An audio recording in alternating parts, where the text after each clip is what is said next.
Folks, there's just so much to unpack from this version Z update that I'm actually a little concerned that some of the newer players, most notably, might end up getting lost in the shuffle with all of the new things that there are. Ultimate Clash, Peton Battle, Quest Mode, Story, Dragon Ball Story, you name it. There's just so much to do that it might be a little hard to focus and prioritize some of the more important events that should be done on a daily basis. So what I wanted to do in this video was make a small little daily to-do list on the events that you guys should be working on every single day so that you guys can get the most possible value out of this entire campaign.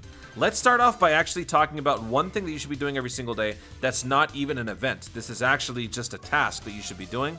If you noticed in the news, we got this little special launch celebration Dokkan Festival. And with this, we got a free single summon every single day. This is huge. Now, this doesn't seem like much because the possibility of pulling an SSR or something really rare off of a single summon are astronomical, sure. But the fact that we are being given an opportunity to summon once per day for free on a banner that they try to use generally to bait the newer players is very generous. And I don't think we've ever had this before on Global Dokkan or just Dokkan in general. A free single summon every single day for a pretty rich banner like this is not too shabby. So every single day at refresh, jump into your summons tab, scroll down until you see this banner right here. And instead of seeing a 5 or a 50, you will see one little button in the middle that says 0 Dragonstones. That's your single. You simply press and summon, see what you get, and move on. And if you want to summon more, that's your prerogative. Now let's move on to the actual events that you should be doing every single day. Obviously, most of these rely or fill in the growth category, but we're going to start with the story events because there are 2 story events, to my knowledge. There might be more. But there are 2 story events that contain skill orb portions of those events that also can help fortify your items, fortify your resources in the future should there be a particularly powerful unit that should drop as a summon and you want to boost that unit even more. These skill orbs can come in handy. So we are looking at the Warriors of Universe 6 story event as well as the 7 Shadow Dragons. That's what I was going to say. 7 Shadow Dragons Saga story event. These 2 events on their final stage give you access to a skill orb event that can give you skill orbs for their respective categories. For this one, it's Shadow Dragon Saga, and for the Universe 6 one, it's Universe 6, obviously. So what you would do is you would simply go to stage 5 for the Universe 6 one, run through that with your Universe 6 category team, hope for some possible bonuses, and same goes for this one as well.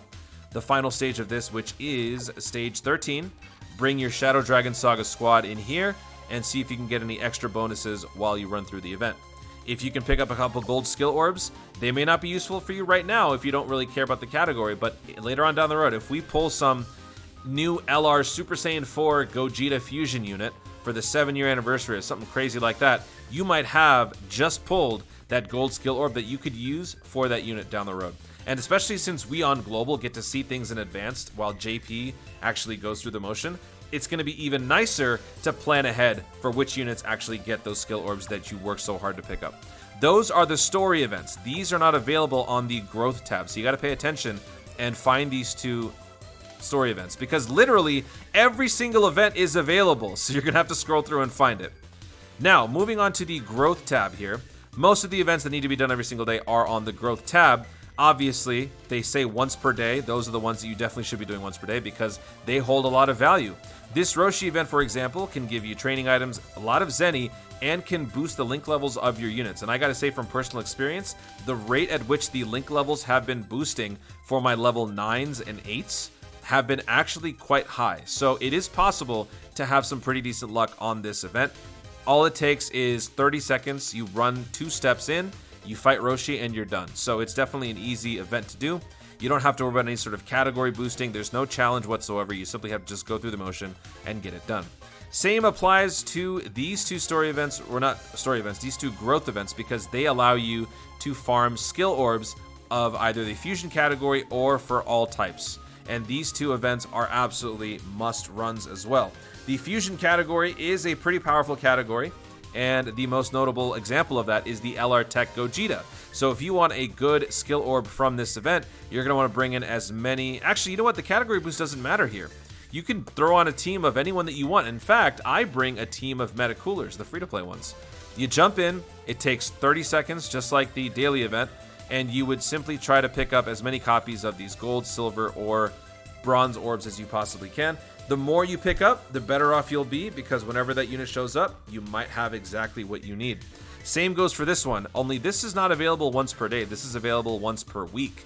Because this is an all-encompassing skill orb drop event, they don't want this to be, easily accessible for every single player all the time. They want to make it a little bit more prestigious. So this one is only available once per week, where if you can jump in and you pick up, or if you run into Beerus, who occasionally appears, you have an extra chance at pulling a silver or a gold skill orb.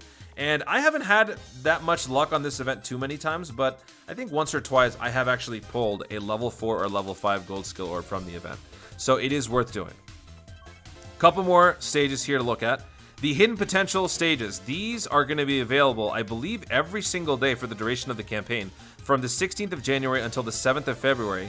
There's nothing about the weekend, so I think this is available every single day.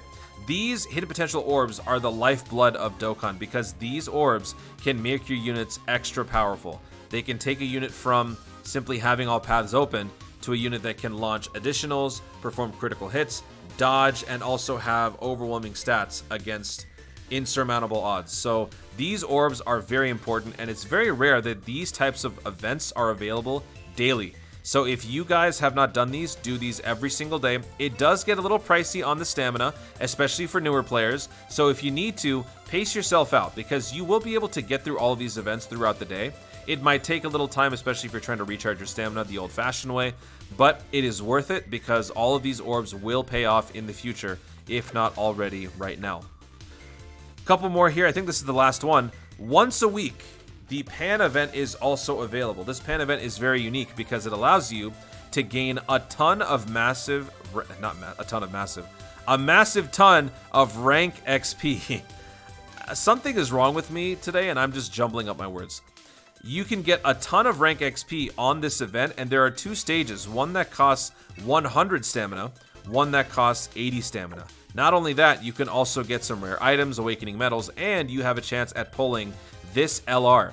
This LR takes a very long time to actually get to the LR level, so don't expect this to be an overnight thing. It's going to take you a while to get the necessary medals, the necessary copies, so it's going to take a long time, but it is worth the wait, because this is one of the best free-to-play LRs in the entire game, and it still is viable to this day. So you absolutely want to take the time to do this event, because it helps you in more than one way, and then on top of that, you have an opportunity at pulling a free LR.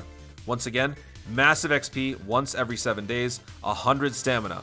You may not even have enough to do this as a starting player, but you should definitely do it whenever possible, because it is worth it. Trust me, your rank will skyrocket too. If you're trying to get your rank as high as possible, as early as possible, the more of these that you do, the better off you'll be. And that is about it for all of the daily tasks. You should be doing at least these once per day. If you can, if your stamina allows it, if your schedule allows it, it will enhance your Dokkaning experience overall. It will make your units more powerful faster, and it would also make you a little bit more prepared for what is to come later on down the line. So that is it for this daily to-do list, guys. Thank you so much for watching.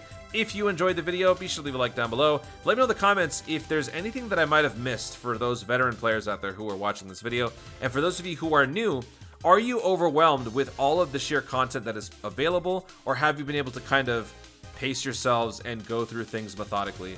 And if not, did this video help? Let me know in the comments down below. Also, be sure to subscribe for more dope content in the future, and click the notification bell so that you let YouTube know you want to see more of my stuff. Do it! Thanks again, stay tuned, and always remember to Dokkan responsibly.